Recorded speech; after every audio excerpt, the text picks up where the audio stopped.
Reçois la louange. Reçois, Seigneur, oh Dieu, oui, notre culte d'action de grâce. Toi, le Dieu d'amour, le Dieu de miséricorde, le Dieu de bonté et de fidélité. Toi qui nous as sauvés à grand prix, tu nous as rachetés par ton sang précieux. Et tu nous conduis par ta surmain, oui, vers notre cité céleste. Ô Seigneur, combien sur ce chemin nous devons nous battre?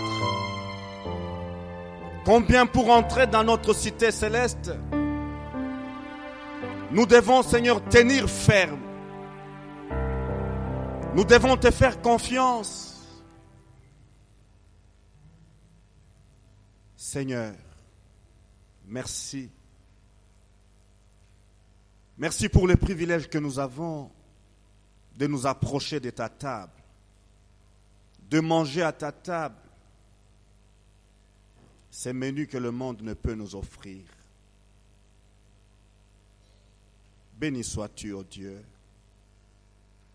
Sanctifie-nous par ta parole. Seigneur, sanctifie-nous par ta parole. Ta parole est la vérité. Ta parole est le pain de nos âmes. Nous voulons vivre par elle.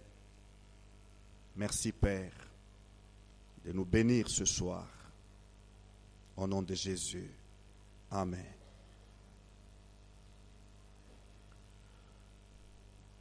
Bonsoir, frères et sœurs. Que notre Dieu soit béni. J'ai besoin de Papa Yanga Alain pour me donner le signal ici.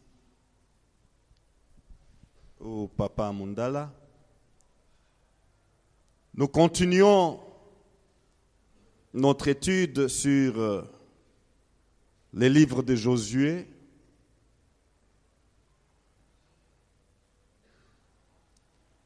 Il n'y a pas moyen de courir tellement que la parole de Dieu est riche et profonde. Alléluia. Nous essayons de glaner comment puiser ce que l'Esprit de Dieu nous révèle comme richesse dans cette parole. Nous sommes toujours dans la deuxième section du premier chapitre qui nous dit « Josué donna cet ordre aux officiers du peuple, parcourez les camps, et voici ce que vous commanderez au peuple. Préparez-vous des provisions, car dans 3 jours, vous passerez ce Jourdain pour aller conquérir le pays dont l'Éternel, votre Dieu, vous donne la possession. » Amen. Nous avons posé cette base dès le départ.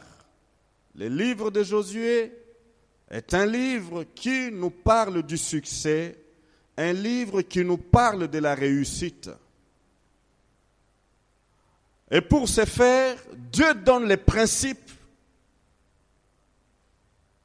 que chaque enfant de Dieu devrait observer pour expérimenter les succès, pour expérimenter la réussite dans sa vie, dans le ministère, dans son témoignage, dans ses charges diverses.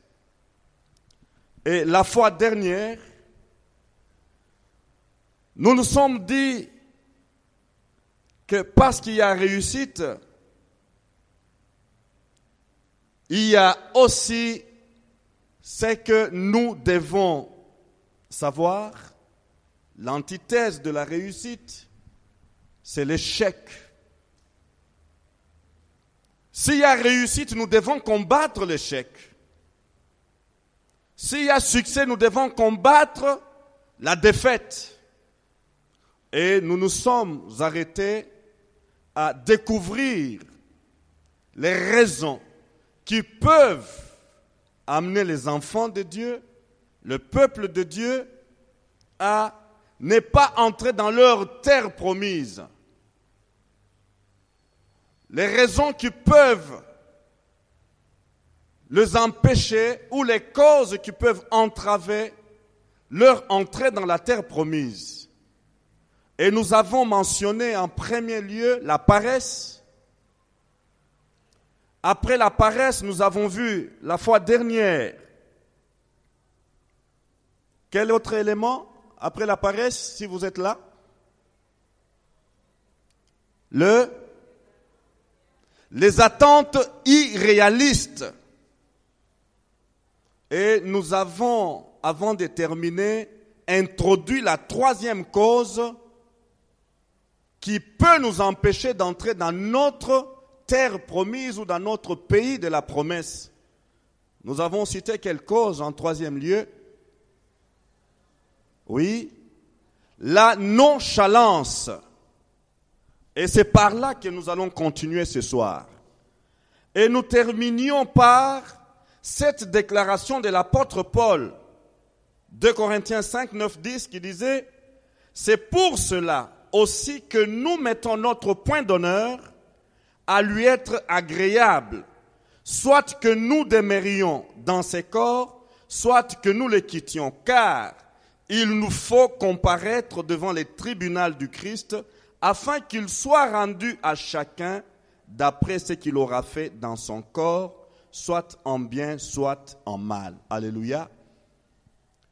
Ici, Paul voulait dire que chacun de nous, parlant aux Corinthiens, chacun des Corinthiens devait savoir que sa manière de servir le Seigneur, sa manière de marcher avec le Seigneur ne passe pas inaperçue. Il y a un jour de rapport, il y a un jour d'interpellation qui attend chacun des enfants de Dieu, qui qu'il soit,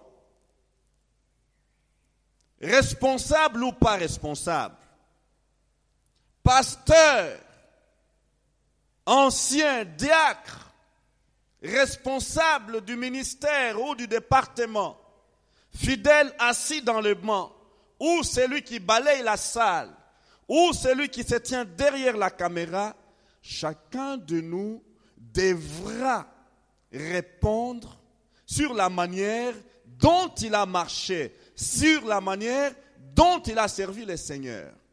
Est-ce qu'il l'a servi avec détermination? Est-ce qu'il l'a servi avec zèle et enthousiasme, ou il l'a servi avec nonchalance, avec indifférence, avec tiédeur? Il vient quand il veut. Quand il ne veut pas, il ne vient pas. La réunion commence à 17h30. Pour lui, arriver à 18h, pas de problème.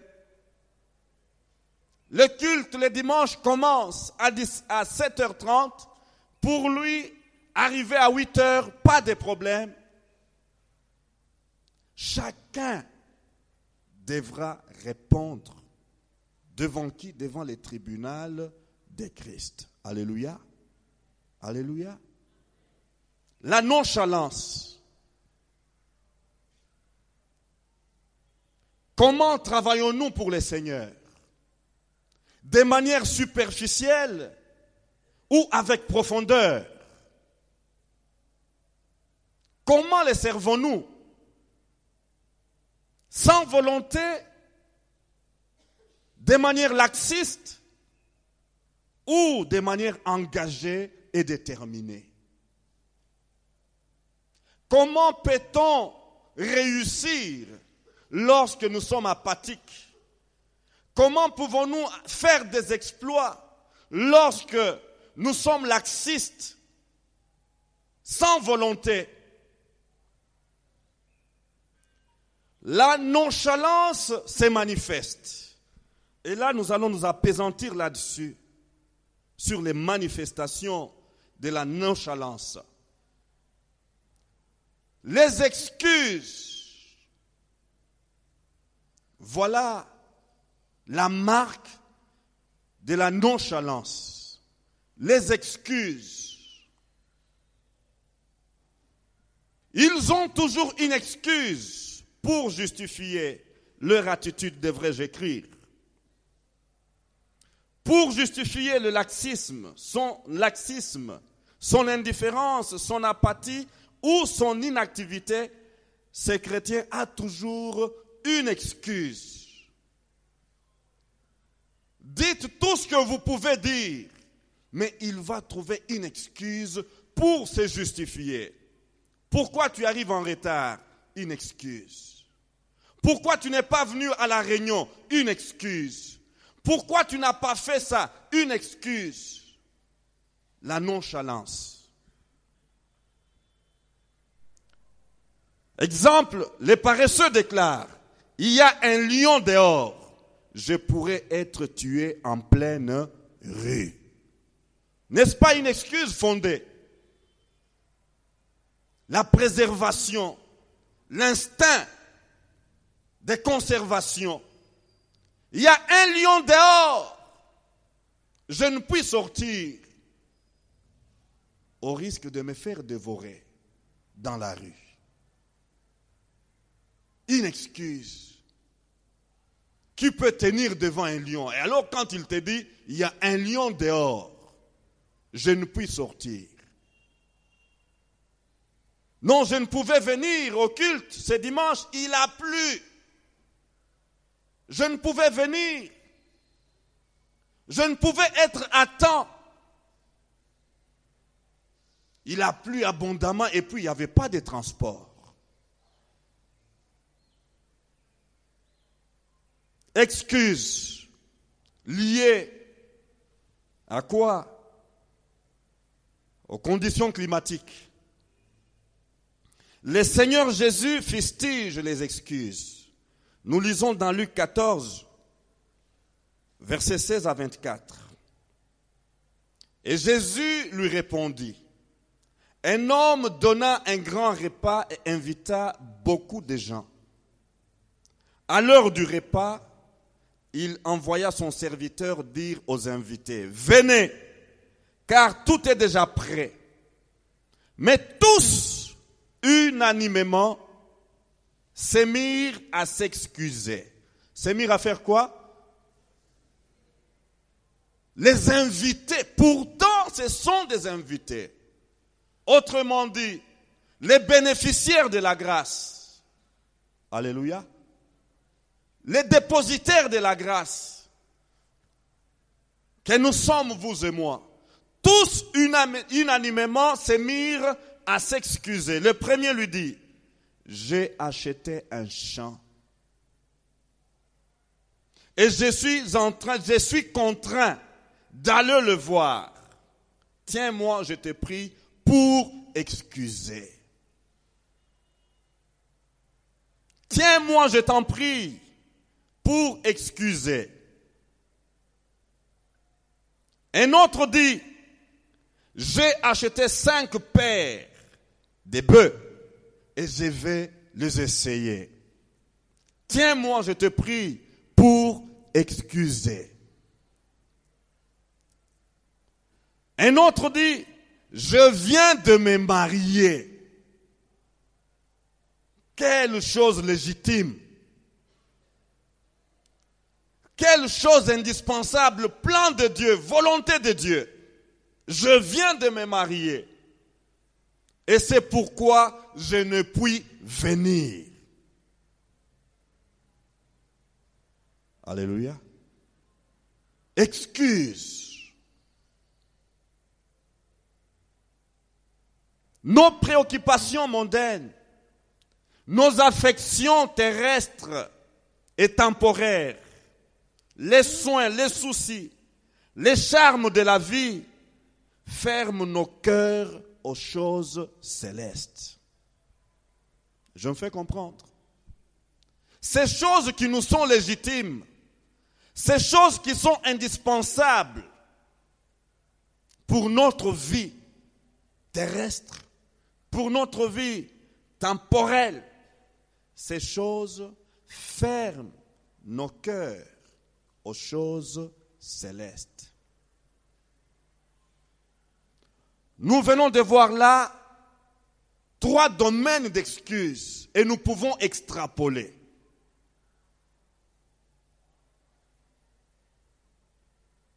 J'ai acheté un champ. Ça fait parler des affaires, du travail, de l'activité.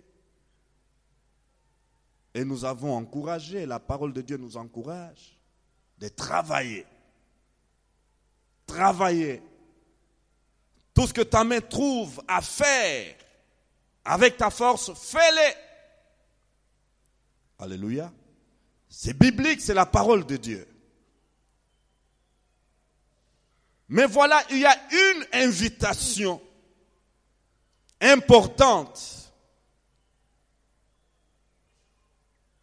Celui qui a été béni, c'est le Seigneur qui bénit et dont la bénédiction ne s'est fait suivre d'aucun chagrin. Il lui a donné le moyen de s'acheter ses champs. Alléluia. Seigneur, merci pour le moyen que tu as pourvu afin que je puisse m'acquérir ces champs.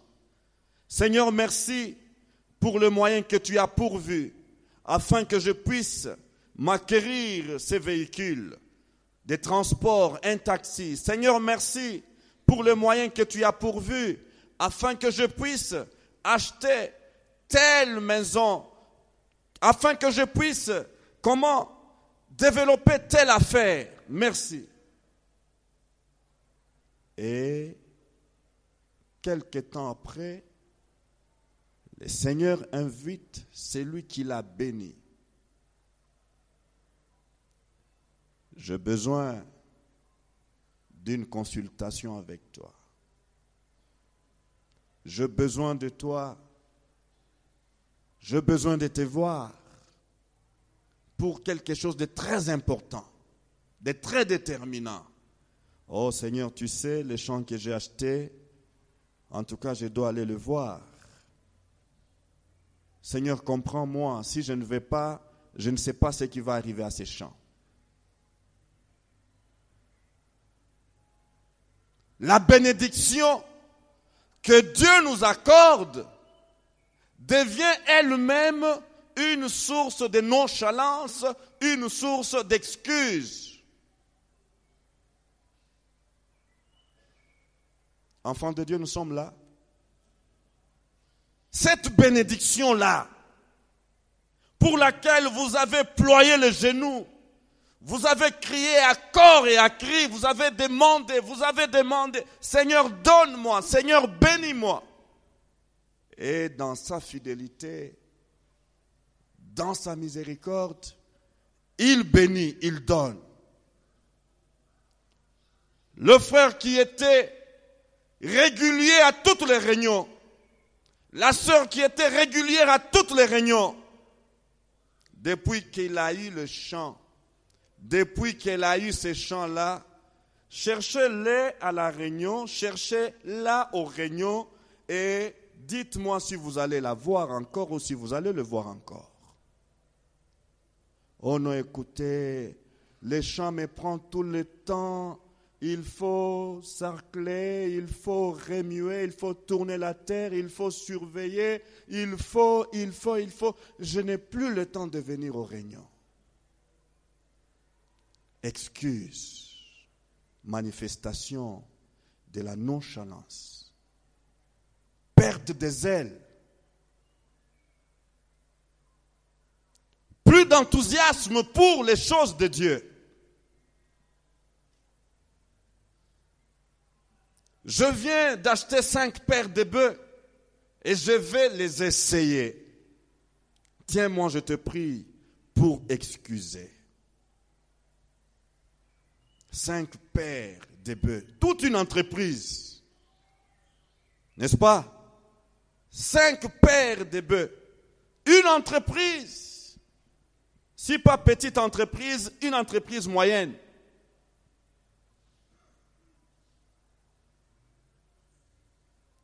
Frère, je n'ai plus le temps.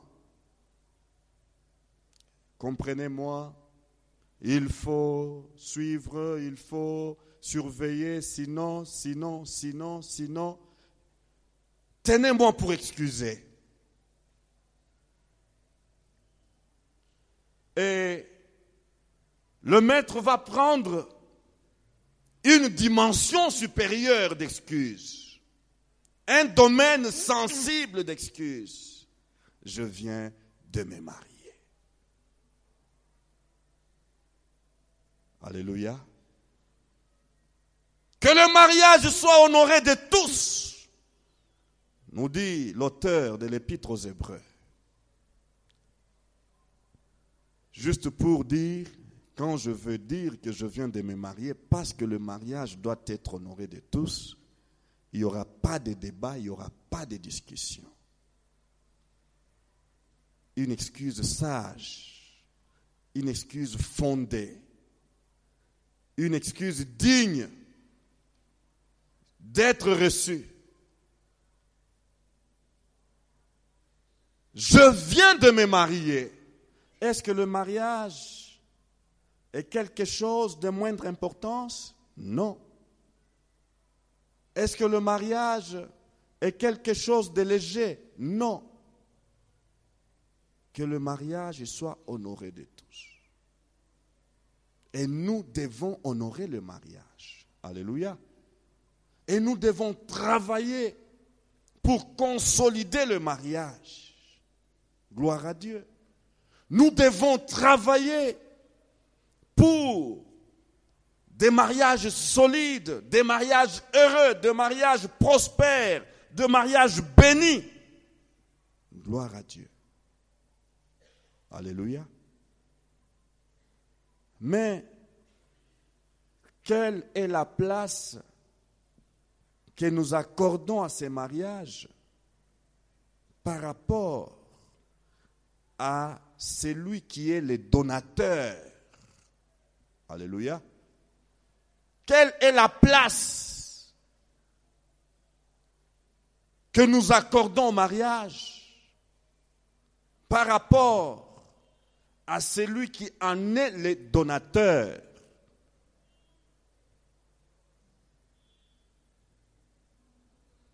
Les excuses nous empêchent d'expérimenter la bénédiction de Dieu. Combien d'excuses pour lire la Bible régulièrement? Nous avons toujours une excuse pour justifier notre irrégularité par rapport à la lecture de la Bible. Vrai ou faux? Vrai ou faux? Nous avons toujours une excuse. Seigneur, tu comprends, aujourd'hui je me suis levé vraiment en retard et puis l'heure d'arriver au travail, sinon je serai en retard. Seigneur, comprends mon excuse. Seigneur, je suis fatigué. La journée était harassante. Excuse pour lire la Bible. Or, dès le premier chapitre, l'Éternel dit à Josué que ce livre de la loi ne s'éloigne pas de ta bouche. Médite-le jour et nuit. Alléluia. Afin de réussir dans tout ce que tu entreprendras. Médite-le nuit et jour. Mais combien d'excuses formulons-nous en matière de lecture de la Bible?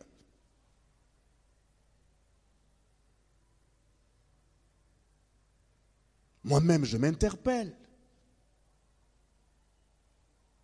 Pourquoi tant d'excuses alors que nous savons que notre succès passe par ces livres?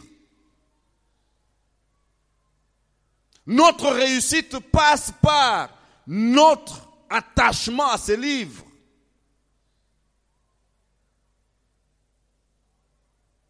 Comme nos trois amis, nous trouvons des excuses pour nous justifier par rapport au manque ou à l'irrégularité dans la lecture de la Bible.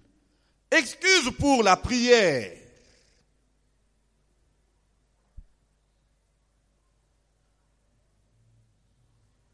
La prière. La prière. J'étais étonné il y a quelque temps, un monument évangélique, un homme dont le nom est resté dans les annales évangéliques, fait cette prière. Je fais un peu un recul là par rapport à la lecture de la Bible. Seigneur, donne-moi seulement 5 minutes par jour afin de lire la Bible. Je me fais comprendre. Il n'a pas demandé 5 heures. Il dit dans sa prière, s'il te plaît Seigneur, aide-moi à trouver 5 minutes. 5 minutes de lecture de la parole de Dieu. 5 minutes. Quand j'ai lu cette déclaration, cette prière, et quand j'ai fait, allusion à l'auteur de cette prière, un monument évangélique, je me suis dit, mais comment un homme de sa taille pouvait prier et demander juste 5 minutes et non pas 5 heures pour lire la Bible? C'est pour nous dire que tout ce qui est de Dieu n'est pas cadeau. Je me fais comprendre. Ce n'est pas cadeau. Lire la Bible, ce n'est pas un cadeau. Il faut être déterminé.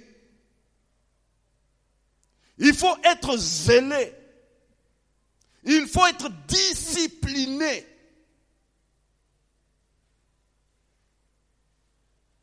On peut avoir la bonne volonté. On peut avoir la connaissance de l'importance de la méditation et de la lecture de la Bible. Mais sans détermination, sans discipline personnelle, on n'ira pas loin dans la lecture de la Bible. J'en fais comprendre. Et lorsqu'on ne sait pas aller loin dans la lecture de la Bible, quel succès peut-on attendre? Lorsqu'on ne sait pas aller loin dans la lecture de la Bible, quelle réussite peut-on attendre?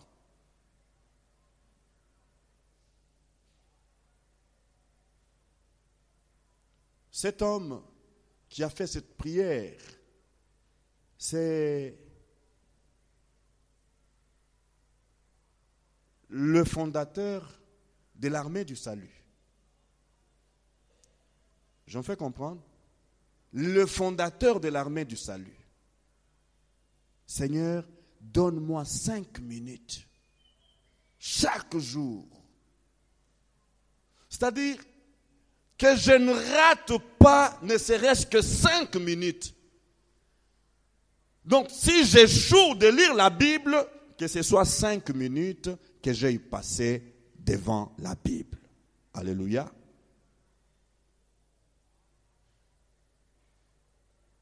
La détermination. Excuse pour prier. La vie de prière. Combien d'excuses? La nonchalance des chrétiens se révèle par ces excuses-là dans la vie de prière par rapport à la vie de prière. Combien nous sommes accaparés par plusieurs choses au point que nous reléguons le moment d'intimité avec Dieu après des choses passagères et futiles. Combien d'enfants de Dieu se fatigue devant les petits écrans. Et quand il s'élève devant les petits écrans, il n'est plus bon qu'à aller au lit. Et rien d'autre. On a suivi tellement la télé. Waouh!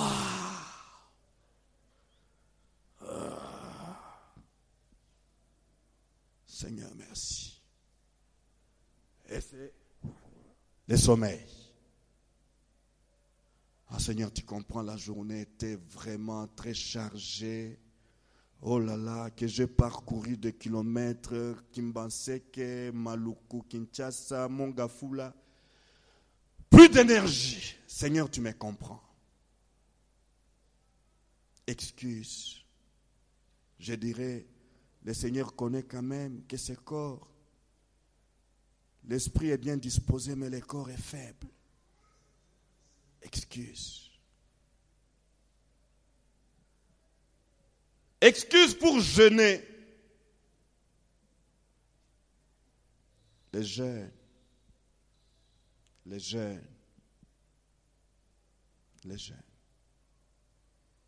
Il y a une certaine opinion qui a prétendu, qui a même soutenu qu'à la borne, on n'aimait pas la prière. Frères, sœurs, je peux vous assurer que l'homme de Dieu que le Seigneur nous a donné pour implanter cette œuvre, c'était un homme de prière. Alléluia. J'ajouterais, c'était un couple de prières. Mais leurs prières, ce n'étaient pas des prières mécaniques, comme des prières des professionnels de sport. J'en fais comprendre. Regardez ce que je veux dire. Il y a quelques années en arrière, nous sommes dans une famille éprouvée. Et cette famille était d'une autre doctrine. Nous sommes en famille, la famille était catholique. Et ils ont invité les prêtres ou, je ne sais pas, monsieur le curé ou qui, pour venir faire la messe, comme ils disent. Et quand celui-là est arrivé, il n'était pas prêt à commencer son service parce qu'on ne lui avait pas encore apporté sa tenue. Je me fais comprendre? Il fallait qu'on lui apporte la mallette avec la tenue qu'il puisse porter. Je ne sais pas comment on appelle cette tenue-là. Oui, soutane. Et après, il fallait qu'il y ait une observance. De quoi? Il fallait que, je ne sais pas, un acolyte ou quelqu'un s'improvise comme acolyte pour introduire les services. Je me fais comprendre? Donc, de la mécanique, voilà ce que je veux dire. Mais la prière dont je fais allusion ici, c'est la respiration du chrétien. Alléluia. Au volant, il prie. Devant son bureau, il prie. Il est quelque part, alors que vous discutez, vous parlez avec lui d'un problème, sérieux, un problème délicat. Vous croyez qu'il est avec vous, mais il est en prière. Alléluia.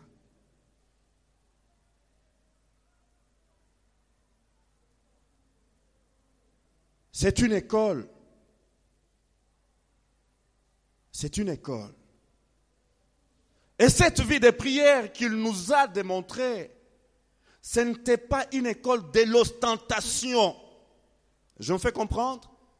Ce n'était pas une école de l'ostentation. Les m'as-tu vu? Je suis un homme de prière, je suis une femme de prière. Non. effacé, il priait. Et il fallait l'entendre gémir dans la prière. Que des excuses aujourd'hui pour les enfants de Dieu, pour marcher dans la sainteté, dans la sanctification. La nonchalance s'éprouve là. Où est le zèle de marcher dans la sanctification? Où est l'ardeur du chrétien qui veut tenir sa promesse? Ce n'est plus moi qui vis, mais c'est Christ qui vit en moi. Alléluia. Où est cette ardeur?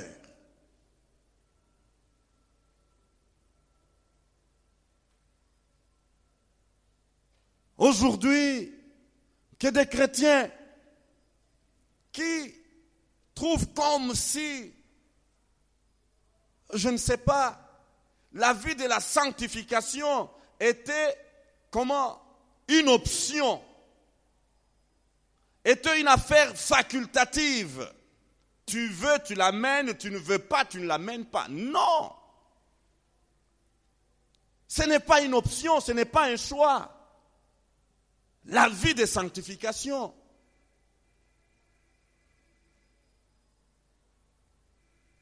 Alléluia. La vie de sanctification n'est pas un choix, c'est un impératif.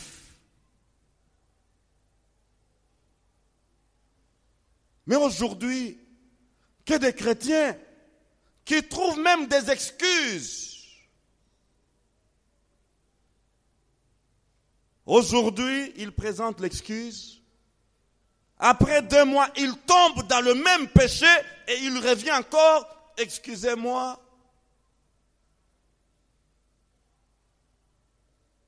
C'est cela la nonchalance. Excuse pour aller aux réunions de la semaine. Excuse pour payer régulièrement et correctement sa dîme. Excuse. Seigneur, tu vois, on a tellement d'obligations ce mois-ci. Comprends-nous, nous allons sauter. On ne va pas payer, je dis bien payer la dîme. La dîme, on la paye. Alléluia. La dîme, c'est un droit acquis pour Dieu. On la paye, c'est comme un impôt, une taxe qui appartient à Dieu. Nous sommes redevables à Dieu de la 10e partie de notre revenu.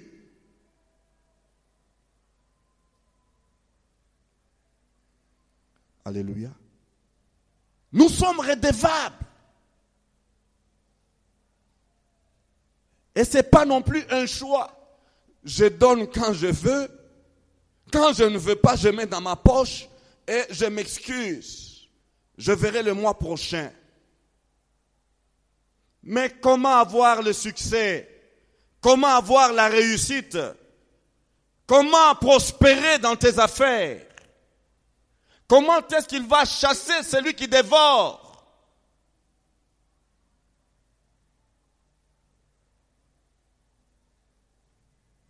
La dîme. Est-ce que nous sommes déterminés, zélés, enthousiastes pour payer notre dîme comme il se doit? Nous avons vu à l'ouest là-bas comment on donne. Les moments de donner dîme et offrande, mais c'est toute une célébration. On s'élève. Pensez un peu ce que nous sommes ici les dimanches, au premier et au deuxième culte. Et que chacun commence par là. Chacun doit se lever et aller là-bas et déposer dans le panier. Et quand il s'en va, ce n'est pas d'une manière molle ou désintéressée. C'est avec les pas de danse. Il montre comment il va donner. Et dites-moi un peu comment vous pouvez rester dans le banc tout en présentant vos excuses, quand on commence par là, et au suivant, et au suivant, et on tourne. Alléluia. Des excuses pour donner à Dieu ce qui lui revient de droit. Nous rappelons toutes ces choses parce que ce sont des choses qui peut-être nous ferment l'entrée dans notre destinée. J'en fais comprendre? Dieu tient à ce que nous soyons fidèles, même dans les petites choses. La Bible dit, c'est lui qui sera fidèle dans les petites choses. Qu'est-ce qu'il va être? Mais c'est ça le succès, n'est-ce pas? C'est ça la réussite, n'est-ce pas? Quand tu vois toi qui gérais $10, et voilà, tu commences à gérer $100, n'est-ce pas une promotion? Mais comment peux-tu arriver là-bas si tu es infidèle dans les dîmes? Si tu voles pour être franc, si tu voles parce que la dîme, quand tu ne donnes pas, tu voles. Dieu parle dans Malachie, dans ces termes-là. Vous dites, qu'avons-nous fait? Mais vous me volez matin, soir, dit Dieu dans Malachie.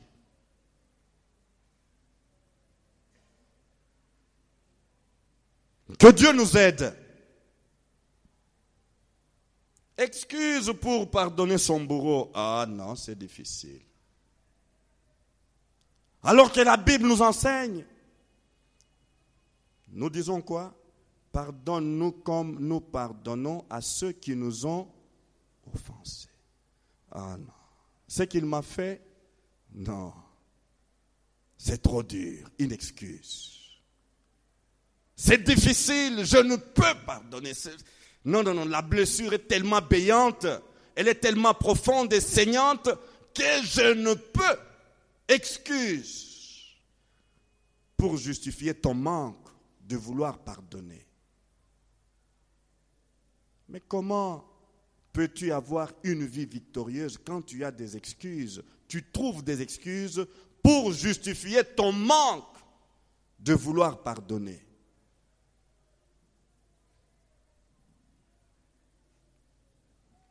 Nos excuses irritent Dieu. Nous devons retenir cela.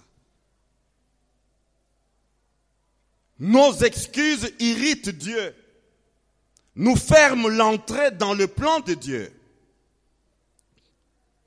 Le serviteur de retour rapporta ces choses à son maître. Alors le maître de maison, irrité, dit à son serviteur, va promptement sur les places et dans les rues de la ville et amène ici les pauvres, les estropiés, les aveugles et les boiteux.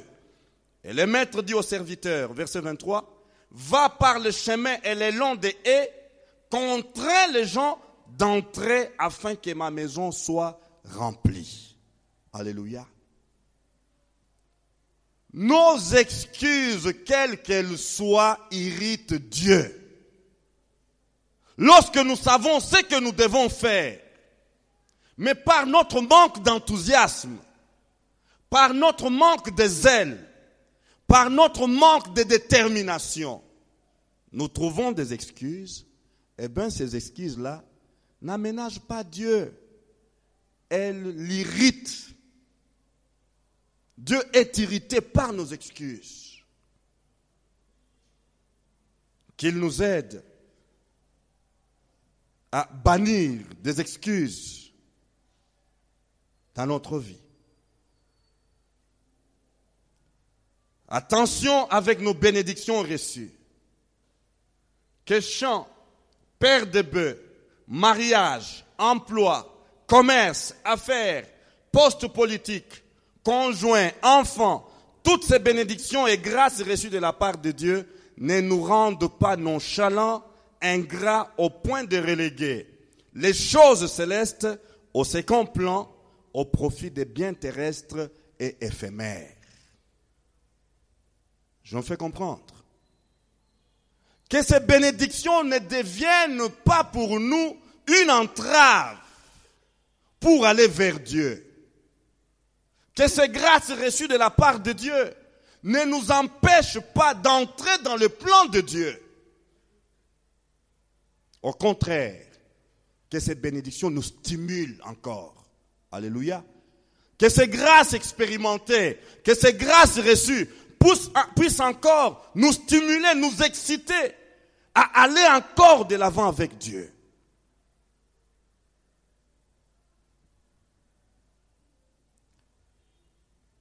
Qu'il nous donne, oui, de la passion et le sens d'engagement. Ici, j'ai conçu un travail pratique, vous le ferez à la maison. Listez par ordre d'importance 3 raisons qui justifient votre irrégularité en matière de lecture de la Bible. 3 raisons. 3 raisons. Lorsque tu sautes de lire la Bible par jour, quelle est la raison que tu peux avancer? La première. Quelle est la deuxième raison? Quelle est la troisième raison? Le Saint-Esprit te révèle ces raisons-là que tu connais. 3 raisons qui justifient votre irrégularité en matière de vie de prière. Lorsque tu fais le délestage en matière de prière, quelles sont les raisons? Juste 3 raisons. Alléluia. 3 raisons qui peuvent justifier les frères et sœurs qui ne viennent pas aux réunions de la semaine. Pas vous, mais les frères et sœurs, mettez-vous à leur place. Qu'est-ce qu'ils peuvent donner comme raison? Ou ceux-là que vous avez rencontrés, je ne vous ai pas vu mercredi passé. Qu'est-ce qui s'est passé? Vous listez ces 3 raisons. Amen. Amen. Faisons ce travail. Le Saint-Esprit va nous aider par la prière à bannir ces excuses afin de développer une vie que Dieu attend de nous. Alléluia.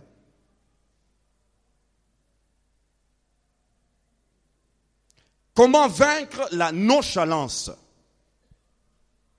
Comment la vaincre? Parce qu'avec elle, nous ne pouvons pas entrer dans le plan de Dieu pour nous. Avec la nonchalance, nous ne pouvons pas entrer dans notre pays de la promesse. Comment pouvons-nous vaincre la nonchalance? Avec la nonchalance, nous ne pouvons pas quitter la baie du fleuve Jourdain pour le traverser. Arrêtez de trouver des excuses. Arrête de trouver des excuses. Je ne veux plus d'excuses. Seigneur, aide-moi à faire ce que je dois faire, quand je dois le faire et comme je dois le faire. Je ne veux pas donner des excuses. Je ne veux pas être un chapelet d'excuses. Soyez honnête avec vous-même et avec Dieu. Souvent, nous pensons que Dieu, nous pouvons, comment le rouler? Nous pouvons les manipuler. Nous pouvons, comment? Lui raconter des histoires. Comme s'il n'était pas au courant de tout ce qui se passe en nous et de tout ce que nous faisons. Soyons honnêtes avec nous-mêmes et honnêtes avec Dieu. Cessez d'accuser les autres. Bannis la nonchalance en cessant d'accuser les autres. Non, je serais venu, mais parce que l'autre a dit ceci, l'autre a fait ceci, voilà pourquoi je ne suis pas venu. Si je n'ai pas fait ce que je devais faire, c'est tout simplement parce que lui là et l'autre là, ils ont dit, ils ont fait. Non, cessez d'accuser les autres. Changez. Côtoyez et imitez les chrétiens zélés. Alléluia.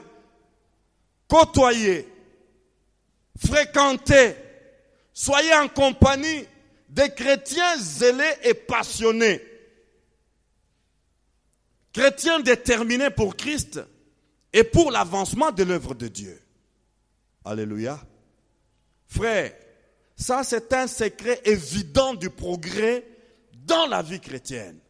Alléluia. La Bible dit, les fers aiguisent les fers. Alléluia.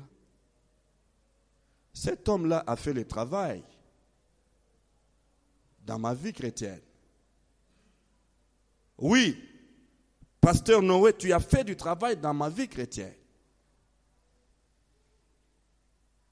Nous nous sommes retrouvés ensemble vers les années 89. Et quand il chantait déjà à cette époque-là, dans notre petite maison de fortune, je me disais, mais est-ce que dans ce monde, il y a des gens qui savent chanter? Alléluia. Et je ne pouvais pas rater le culte quand je sais qu'il est là au programme. Donc je devais participer, prendre part à la louange et adoration. Alléluia. Donc fréquenter les gens qui sont passionnés de Christ, qui sont zélés pour Christ, qui sont déterminés pour Christ. Mais si, par choix, ceux qui vous intéressent, ce sont les murmurateurs. Vous trouvez mieux comme compagnie ceux-là qui ne voient rien de bon dans l'église. Ceux-là qui ont des loupes pour voir les petites bêtes. Comment pouvez-vous avancer? Comment pouvez-vous progresser? Comment pouvez-vous vous développer? Comment pouvez-vous avoir de la réussite? Comment exercer un ministère? Quand les ministères que vous avez choisi de côtoyer, c'est les ministères murmures, ministères plaintes.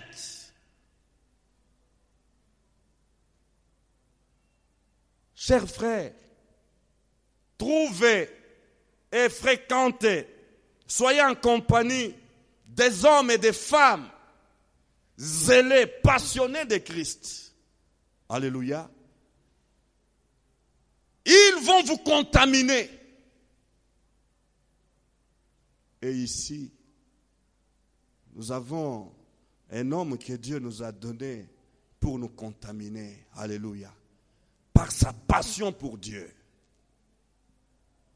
C'est tout un livre qui nous est laissé, la vie de cet homme. Je peux lire plusieurs autobiographies, tout ça, mais la vie de mon pasteur est un livre ouvert pour moi. Alléluia. Je ne sais pas aller chercher loin. La discipline personnelle, il était comment? Un modèle de discipline.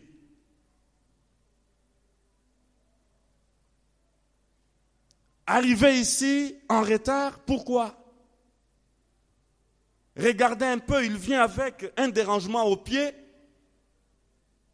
Contre toute attente, il monte sur la chaire. Et il donne son sermon comme d'ordinaire. Mais comment moi puis-je formuler des excuses? J'ai le rhume, j'ai la toux, je ne saurais faire mon devoir. Non, c'est sans lieu, sans objet. Alléluia. Que la vie de cet homme nous contamine. Soyez amis des chrétiens enthousiastes pour les choses de Dieu. Pas des fabricants d'onction ou miracles. Mais chrétiens passionnés et stables. Alléluia. Chrétiens passionnés et stables ou équilibrés. Parce que le pasteur Pindo a dit, il faut les chrétiens passionnés et zélés. Vous allez vous attacher à quelqu'un qui fabrique les ailes et qui fabrique l'onction. Ce n'est pas ça ce que je veux dire. Alléluia. Les ailes spirituelles, les ailes de ta maison me dévorent. Les chrétiens qui sont dévorés par les ailes de Christ. Alléluia. Ces ailes n'est pas excentrique. Il est équilibré. Alléluia. Hébreux 6, 12 nous dit, en sorte que vous ne soyez pas nonchalants, mais que vous imitiez ceux qui par la foi et l'attente patiente, alléluia, qui par la foi et l'attente patiente reçoivent l'héritage promis. Alléluia. Pas les gens qui sont épidermiques, pas les gens qui ne sont pas patients dans la carrière de la foi. Lorsque ça traîne, je trouve que non, là, chez vous, là, Dieu n'agit pas. Je dois chercher là où Dieu agit. Et les voilà qui font le tour de Kinshasa. On a dit que là, on prie de telle manière, le voilà là, parce qu'on prie la tête en bas, les jambes en l'air. On dit, là, on prie, je ne sais pas, les dos tournés comme ça, pont en arrière, le voilà là-bas pour prier avec position pont en arrière. Non. Non. Ceux qui, par la foi et l'attente patiente, reçoivent l'héritage promis, alors vous ne risquerez pas de relâcher votre effort et de tomber dans l'indifférence. C'est ça la nonchalance, l'indifférence. Nous aimerions au contraire que vous marchiez sur les traces de ceux qui, par la foi, par leur foi, leur persévérance et leur attente patiente, sont entrés en possession de leur héritage promis. Ça, c'est la version parole vivante. Alléluia. Nous avons besoin de vaincre la nonchalance et l'indifférence. Quatrième cause d'échec que nous verrons la fois prochaine, elle est là, le bien-être matériel. Voilà la cause, la quatrième que nous allons voir, si Dieu nous fait grâce, le mercredi prochain. Nous allons baisser nos têtes. Nous parlons au Seigneur, alors que j'invite le pasteur Noé.